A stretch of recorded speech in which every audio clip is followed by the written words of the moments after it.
बिस्मिल्लाहिर्रहमानिर्रहीम। अस्सलाम वालेकुम। आप देख रहे हैं डीडीपी एनालिटिका। आज हम बात करेंगे भारत के कुछ अज़ाइम के बारे में, उनकी सोच के बारे में, और ये रिलेटेड है जो भारत के चीफ ऑफ आर्मी स्टाफ हैं जनरल नरवणे, उनके विज़िट के बारे में।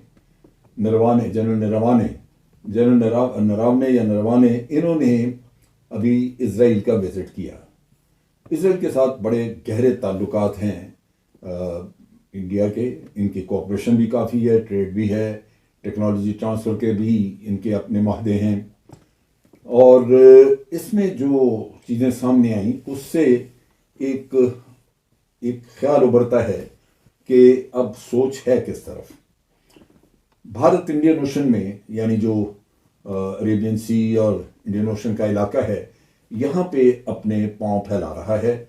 और इसराइल चूँकि अरब स्टेट्स की तरफ माइल है, लिहाजा उसने यूएई, बहरीन वगैरह इनके साथ अपने ताल्लुकात बनाए। और ईरान को यहाँ से एक थ्रेट मिलती है, क्योंकि इसराइल की रसाई अगर इन मुल्कों में है तो उसका इंटेलिजेंस नेटवर्क जो है वो ईरान के ऊपर काफ़ी इफ़ेक्टिव होगा।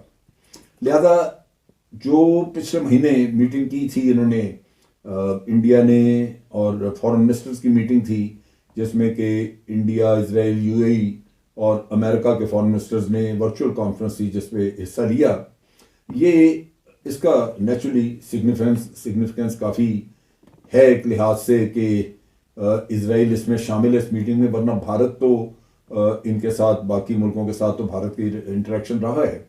लेकिन ये जो बना क्वाड, यानी 4 मुल्क इसमें जो शामिल हुए, जिसमें यूएई, इसराइल, इंडिया और अमेरिका शामिल हैं, तो इसका कुछ सिग्निफिकेंस मुख्तलिफ है। इसमें लगता यूँ है कि आप इसराइल के साथ मिलके तो एक ख़ास रोल यहाँ परफॉर्म करें, क्योंकि इसमें यूएई भी शामिल हो गया। तो वो जो सिग्निफिकेंस इसका नज़र आता है वो बेसिकली यूँ लगता है कि आप जो इलाका गल्फ़ का है, यानी दूसरे लफ्ज़ों में स्ट्रेट ऑफ हुर्मुज़, उससे लेके पूरे इंडियन ओशन और दूसरी तरफ मलाक्का स्ट्रेट तक का इलाका जो है, या ये समंदर जो है, इसको कंट्रोल करने के लिए इंडिया लीड रोल प्ले करेगा और ये मुल्क जो है वो उसकी पार्टनरशिप में होंगे। अब इसके सिग्निफिकेंस इसका क्या है?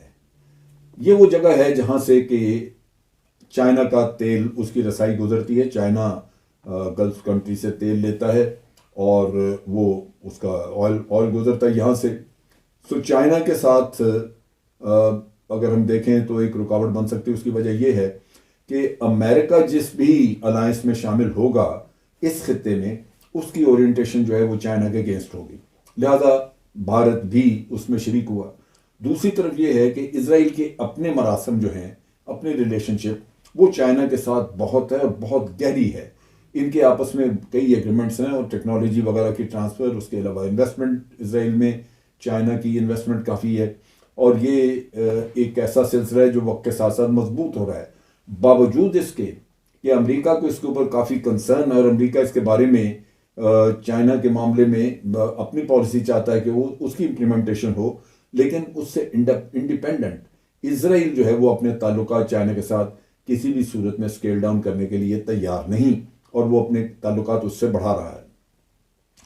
यूएई जो है वो एक नई सिमत में जा रहा है। उसने नया रास्ता एक इख्तियार किया है जिसमें कि वो अपने इस्लामी तशख्खुस से भी दूर हट रहा है, और उसके साथ साथ वो एक ऐसे इत्तेहाद में चला गया है जो इत्तेहाद एक बड़े मुल्कों का है, जिसमें कोई छोटा मुल्क शामिल हुआ, और उसको लाजमी बात है कि बड़े मुल्कों की पॉलिसी जो है उनको फॉलो करना पड़ेगा, वो उसके ऊपर हावी होंगे।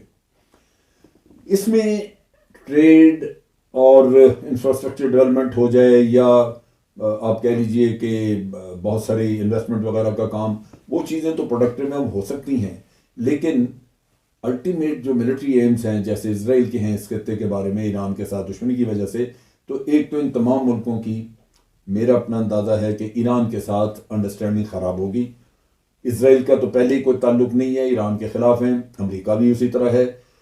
इन सारे मुल्कों में सिर्फ यूएई के कुछ ताल्लुकात थे और भारत के बहुत गहरे ताल्लुकात थे ईरान के साथ। लेकिन लाजमन ईरान अपनी सिक्योरिटी के मामले में बड़ा सेंसिटिव होगा, और वो नहीं चाहेगा कि भारत उसे बेवकूफ़ बनाता रहे और दोनों तरफ खेलता रहे।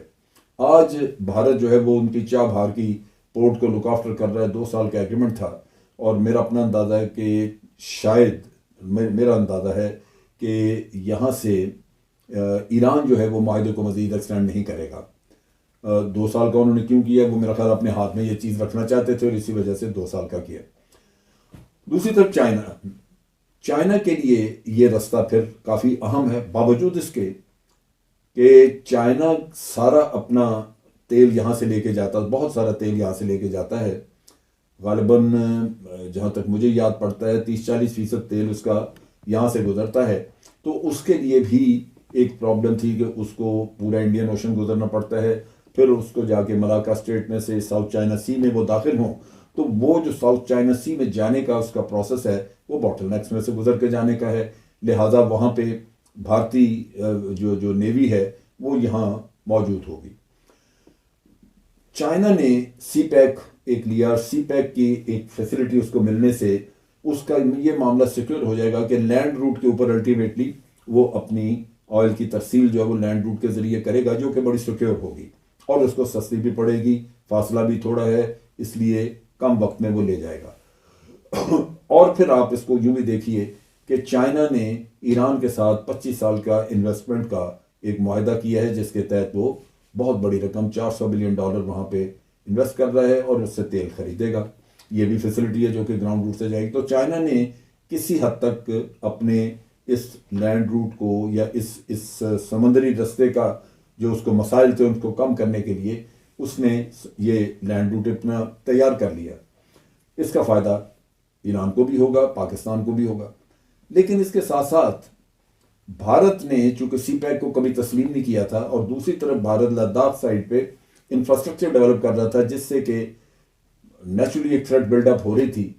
मगर सब चीज़ों से बढ़ के जब मोदी ने एक इंतहाई अहमकाना कदम उठाया और ये था कि जब कश्मीर और लद्दाख को एक यूनियन टेरिटरी डिक्लेयर कर दिया यूनिलेटरली, तो चाइना को अलार्म हुआ और उसने महसूस किया कि अब ये उसके लिए एक बहुत बड़ा ख़तरा बन रहा है और सी पैक भी अगर डिस्टर्ब हो गया तो फिर उसके पास ऑप्शंस नहीं रहती। लैंड रूट उसका डिनाई हो जाए अगर भारत वहाँ पे कुछ कर दे, और दूसरी तरफ ये है कि समंदर में पहले मुश्किलात है, लंबा रास्ता है, बॉटलनेक्स हैं और अमेरिका वहाँ पे मौजूद है। लिहाजा इस चीज़ को काउंटर करने के लिए उसने लद्दाख का इलाका कैप्चर किया। और मेरा अपना ख्याल है, मेरा अपना अंदाज़ा है कि चाइना इस इलाके में ना सिर्फ फोर्टिफिकेशंस करेगा बल्कि अपनी मिलिट्री प्रेजेंस इतनी बढ़ाएगा कि भारत की तरफ से सी पैक को कोई ख़तरा ना रहे। और इसमें मेरा ख्याल पाकिस्तान को भी तावन करना होगा, दोनों मुल्क मिल के ये सी पैक को सिक्योर करेंगे और भारतीय ख़तरा जो है वो इस मामले में उसको न्यूट्रलाइज करेंगे। अब चीज़ ये है कि भारत इससे क्या फ़ायदा उठा सकता है सारे खेल से। मेरे नुक्ता निगाह से भारत को बहुत ज़्यादा फ़ायदा नहीं होगा, बल्कि इसमें नुकसानात होने के मैं समझता हूँ उसके ज़्यादा चांसेस हैं। पहली बात तो ये है कि इस जो क्वाड सा बन गया है, ये जिसका इन्होंने अभी इजलास किया, उसकी वजह से ईरान हमेशा शक व शुबे में रहेगा और वो भारत के ऊपर एतबार करने को तैयार नहीं होगा। दूसरी तरफ चाइना, वो भी मेरा अपना अंदाज़ा है कि लद्दाख साइड पे वो ज़्यादा एक्टिविटी करेगा और किसी भी क्वाड में किसी भी मुआहदे का हिस्सा बन जाने से भारत के लिए हम ये नहीं कह सकते कि मुकम्मल तौर पे वो सिक्योर हो गया, क्योंकि चाइना और भारत का टेक्नोलॉजी, मिलिट्री पावर और इकोनॉमिक पावर का फ़र्क इतना ज़्यादा है कि वो पूरा करने का कोई रास्ता हमें नज़र नहीं आता कि भारत उसको कि अगले 10 साल में उसको पूरा कर लेगा, वो नहीं हो सकेगा। चाइना अपने आप को अपने आप को खड़ा कर रहा है अमेरिका के सामने, अमेरिका के रिसोर्सेज जो दुनिया की नंबर 1 वर्ल्ड पावर, उसके सामने खड़ा कर और कम्पीट कर रहा है उससे, और उसकी कोशिश ये है कि उसकी एक मैचिंग पावर उसके पास हो। जो क्वाड बनी थी, जो साउथ चाइना सी में या इंडियन ओशन जैसे इंडो पैसिफिक कह रहे थे ये कि उसका हमने क्वाड बनाया है जिसमें अमेरिका लीड कर रहा था, उसमें तो लाजमन अमेरिका के जो मफादात थे, एक तरफ तो ताइवान का तहफ़्फ़ुज़ करना, और वो ना सिर्फ ताइवान का तहफ़्फ़ुज़ बल्कि कंटेनमेंट ऑफ चाइना का भी इशू था। फिर कुछ वहाँ पे जजीरों की मलकियत के मसले थे, जो फ़िलिपीन के साथ झगड़ा किसी और के, तो इन चीज़ों पे फोकस था और आसियान कंट्रीज़ को ये फोकस कर रहे थे कि उनको हम तक़वियत दें और अमेरिका, भारत वगैरह ये उनके साथ चिपके हुए थे। लेकिन इस सारे खेल में एक चीज़ वाज़ेह है कि अमेरिका बिल्कुल समंदर में तो शायद अपनी नेवी वगैरह रखे, प्रेजेंस, उससे उसके मामला चलें, लेकिन ज़मीनी जंग बाहर सूरत इन सारे मुल्कों में से सिर्फ भारत है जिसको लड़नी होगी, और वो उसके लिए एक बहुत बड़ा मसला बन सकता है। दूसरी तरफ ये है कि ये भी ज़रूरी नहीं कि यहाँ पे जंग हो और अमेरिका जो है वो कोई जंगी कैफियत करे, क्योंकि अभी जो बाइडन की और उसकी मीटिंग हुई है प्रेसिडेंट शी की, उसमें जो उन्होंने वर्चुअल मीटिंग की है, उसमें तो लगता ये है कि चाइना ने एक तरफ वाज़े उनको बता दिया है कि जिन इलाकों पे उनकी अपनी सॉवरेनिटी का मसला है, जैसे ताइवान वगैरह, उसमें तो वो कोई कंप्रोमाइज़, कोई रियायत करने को तैयार नहीं है।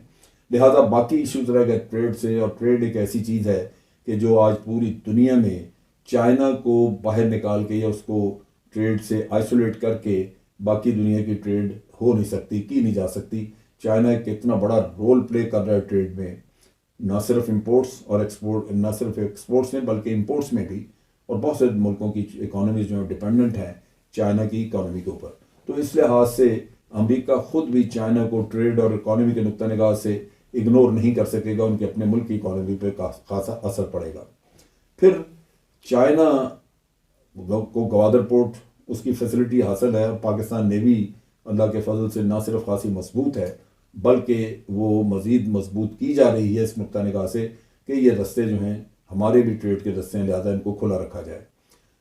चाइना के साथ जो अमेरिका के मफादात हैं, जैसे मैंने ट्रेड के बारे में कहा, वो इतने ज़्यादा हैं कि ये नज़र आता है कि बिलाखिर बजाय कन्फ्रंटेशन के अमेरिका उसके साथ तजारत को बढ़ा के अपनी अपनी मईशत को तरक्की देने की तरफ शायद चला जाए।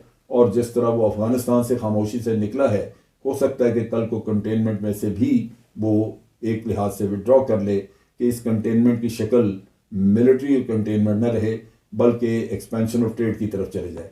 अगर ये हालात हुए तो भारत अकेला इस मसले में पकड़ा जाएगा, क्योंकि सरहदें सिर्फ एक ही मुल्क की मिलती हैं, वो है भारत, ज़मीनी सरहदें उसकी मिलती हैं। तो फिर अगर भारत अकेला यहाँ पे, और अमेरिका के ये हमेशा शेवा रहा है कि वो जब उनका मामला पूरा हो जाए या वो समझें कि अब उनको सूट नहीं करता तो वो इत्तेहादियों को कुएं में फेंक के भाग जाते हैं। नतीजा ये कि ये जो फसली इत्तेहादी होते हैं, मैं यूरोपियन इत्तेहादियों की बात नहीं कर रहा हूँ, फसली इत्तेहादियों की बात कर रहा हूँ, जो ज़रूरत के मुताबिक उनको साथ मिलाते हैं, तो उनकी तबाही बर्बादी का सामान वो हो जाएगा। आज दौर है कनेक्टिविटी का। भारत को मोदी ने जो तबाही फेरी है वो यही है सबसे बड़ी, कि हर किसी के साथ पंगा लेके चाइना, पाकिस्तान वगैरह, तो कनेक्टिविटी का बेड़ा गर्क कर दिया, जिसकी वजह से भारत बावजूद इसके कि बड़ा मुल्क है, इकॉनमी इसकी बड़ी है, ये फ़ायदा उठा सकता था इस वक्त, ये उस कनेक्टिविटी से दूर चला गया अपने मोदी की थिंकिंग की वजह से। और उसके साथ साथ ये है कि अल्टीमेटली भारत ही रह जाएगा। अगर कल को चाइना को यहाँ पे मिलिट्री ऑपरेशंस करता है तो वो भारत को ही नाक चने चबवाएगा, बाकी और किसी के लिए मेरा नहीं ख्याल कि वो कोई थ्रेट है। तो इन हालात में क्वाड जिसका बड़ा बड़ा चर्चा, और जिसमें जनरल नरवानवे हैं, इन्होंने जो बड़ा ढोल बजाया है, मेरा अपना तजिया ये कहता है कि बिलाखिर यही क्वाड जो है वो भारत के गले का फंदा होगा। आज के लिए इतना ही। अफवाज पाकिस्तान जिंदाबाद, पाकिस्तान पाइंदाबाद।